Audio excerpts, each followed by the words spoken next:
बाकी कंज्यूमर्स भी ये 50 यूनिट उन्होंने फ्री कर दी और 300 यूनिट तक अनुदान दे रहे हैं, तो करीब 44 लाख लोगों के बिल नहीं आ रहे हैं, जीरो हो गया। तो हम चाहते हैं कि आज इस महंगाई के दौर के अंदर कोरोना की मार बहुत बड़ी पड़ी थी, बीजेपी पूरी मिली हुई थी उस वक्त भी लोगों से, अमित शाह के यहाँ मीटिंग भी हुई थी, सब जानते हैं, विधायक गए थे, कुछ विधायक गए थे, बातचीत भी हुई थी, अमित शाह जी, धर्मेंद्र प्रधान जी, जफर इस्लाम जी सब बैठे खूब बातचीत कर रहे थे। वो अमित शाह जी खूब मिठाई खिला रहे थे हमारे विधायकों को। मैं कहाँ रहूँ नहीं रहूँ अलग बात है, पर जिससे मैंने वादा किया मैं आपका अभिभावक हूँ, उनको मैं कैसे बोल सकता हूँ बताइए आप। तो ऑब्जर्वर तो बहुत बड़ी पोस्ट होती है, observer on behalf of Congress president आते हैं, तो ऑब्जर्वर को हम लोग उसी ढंग से व्यवहार करते हैं और ऑब्जर्वर को भी चाहिए कि वो कांग्रेस प्रेसिडेंट के बिहाफ पे आए। तो कांग्रेस प्रेसिडेंट की जो पर्सनैलिटी है, जो सोच है, जो व्यवहार है, जो उनका ऑरा है, उसको वही काम करें यहाँ पर आके, जिससे कि उनके वो ऑरा बना रहे। अरे ये क्या, ये राजस्थान के सीएम क्या कह रहे हैं? कांग्रेस आलाकमान ने कहा है कि नेता एक दूसरे के खिलाफ बयानबाजी नहीं करें, लेकिन सीएम अशोक गहलोत तो कांग्रेस आलाकमान के आदेशों का ही उल्लंघन कर रहे हैं।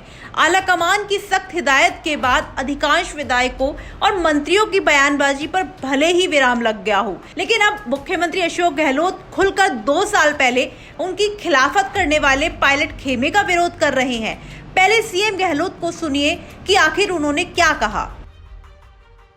50 साल के इतिहास में पहली बार देखा एक लाइन का प्रस्ताव पार नहीं करवा पाए हम लोग। ये बहुत वास्तव में मुझे आज भी दुख है, क्योंकि ये तो एक हमारी परंपरा रही है कि जब कभी हाईकमान के जो प्रतिनिधि आते हैं वो हाईकमान के बिहार पे आते हैं, तो सबकी ड्यूटी है कि वो एक प्रस्ताव पास करे, विश्वास प्रकट करे कांग्रेस अध्यक्ष पर यहाँ जो परिस्थिति ऐसी बन गई, अब क्यों बन गई उसके ऊपर रिसर्च करने की आवश्यकता है।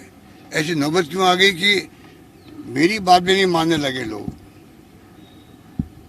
जब हमारे पीसी पेड़ ने उनको कहा एमएलए को जाके कि भाई आप चलो, एक प्रस्ताव पास करने का तो कायदा होता है, तो गुस्से में बोले हमने तो इस्तीफे दे दिए, हमने ये कर दिया। और उन्होंने कहा दुतासा जी ने कि फिर अशोक गहलोत फॉर्म नहीं भरेगा आप अध्यक्ष का। नहीं भरे फॉर्म, कोई हमें मतलब नहीं है, हमें तो वो हमारे अभिभावक बन गए थे जैसलमेर के अंदर, अब अभिभावक तो दिल्ली जा रहा है, हमें किसके भरोसे छोड़ के जा रहा है। बीजेपी तो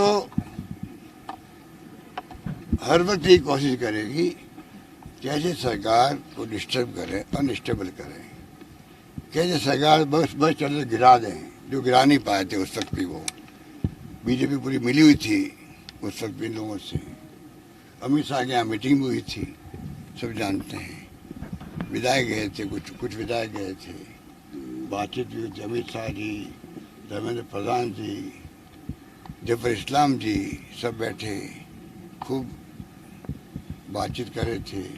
वो अमित शाह जी खूब मिठाई खिला रहे थे हमारे विधायकों को, हंस करके थोड़ा इंतजार, आखिर में सच्चाई की विजय हुई और सरकार बैठ गई। और हम कैसे बोल सकते हैं 102 को मैं कैसे बोल सकता हूँ? मैं कहाँ रहूँ नहीं रहूँ अलग बात है, पर जिससे मैंने वादा किया मैं आपका अभिभावक हूँ, उनको मैं कैसे बोल सकता हूँ बताइए आप। आज मेरे खिलाफ उनमें से कुछ मान लीजिए 2-4 लोग कमेंट भी करते हैं, तब भी मैं उनका एहसान कैसे बोल सकता हूँ, क्योंकि उन्होंने तो मेरे लिए सजा बचाई थी।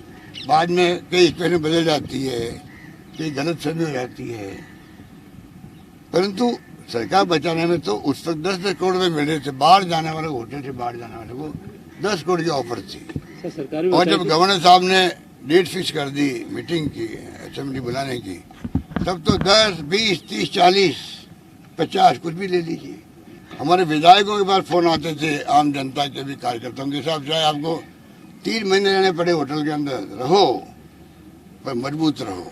वहीं इस मामले को लेकर अब कुछ विधायक सीएम का विरोध कर रहे हैं। विधायकों की ओर से कांग्रेस के केंद्रीय नेतृत्व को भेजी एक शिकायत में मुख्यमंत्री अशोक गहलोत पर आरोप लगाया गया है कि वो पार्टी की ओर से जारी की गई एडवाइजरी का 60 घंटे के अंदर ही उल्लंघन कर रहे हैं और पार्टी के आंतरिक मामलों पर बयानबाजी कर रहे हैं।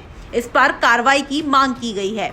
कांग्रेस अध्यक्ष की चुनावी प्रक्रिया के बीच राजस्थान का सियासी घमासान थमने का नाम ही नहीं ले रहा है। इसकी वजह ये भी है कि आलाकमान मुख्यमंत्री पद पर गहलोत के बने रहने या कोई नया चेहरा सामने लाने के लिए अभी तक कोई भी फैसला नहीं कर सका है। आलाकमान की ओर से बुलाई गई विधायक दल की बैठक के बहिष्कार से उठे विवाद को अब खुद गहलोत हवा देने में जुटे हैं। जयपुर में गांधी जयंती पर पर्यवेक्षकों पर हमला बोलकर एक तरह से उन्होंने आलाकमान को ही कटघरे में खड़ा कर दिया है। उधर पार्टी में राजस्थान को लेकर कोई फैसला करने के लिए संगठन महासचिव केसी वेणुगोपाल के दिल्ली लौटने का भी इंतजार हो रहा है। एडवाइजरी जारी होने के बाद विधायकों और मंत्रियों की बयानबाजी रुक गई है। कहा तो ये भी जा रहा है कि गहलोत खेमी की ओर से सोनिया गांधी से मिलते जाते समय हाथ में लिया हुआ पर्चा इसी रणनीति के तहत लीक किया गया था, जिसमें सचिन पायलट के पार्टी छोड़ने से लेकर कई दूसरी बातें भी लिखी हुई थी। अब देखना दिलचस्प होगा कि विधायकों की शिकायत पर क्या गहलोत पर कोई कार्रवाई होगी। साथ ही राजस्थान का ये सियासी घटनाक्रम क्या मोड़ लेगा, ये भी देखने वाली बात होगी। ब्यूरो रिपोर्ट, राजस्थान तक।